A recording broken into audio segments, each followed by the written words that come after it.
হে আল্লাহ, একমাত্র আপনার কাছেই আমি আমার দুর্বলতার কথা জানাচ্ছি এবং একমাত্র আপনার কাছেই আমি আমার অভাবের কথা জানাচ্ছি এবং মানুষের নিকট আমার অসম্মানের কথা একমাত্র আপনাকেই বলছি।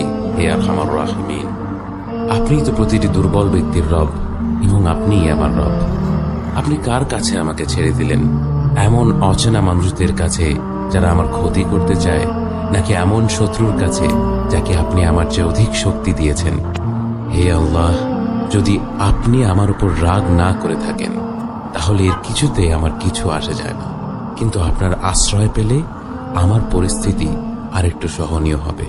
হে আল্লাহ, আমি আপনার চেহারার নূরের কাছে আশ্রয় চাই, যা সব অন্ধকারকে উজ্জ্বল করে দিয়েছে, যা দুনিয়া এবং আখিরাতের সব বিষয়ের সংশোধক।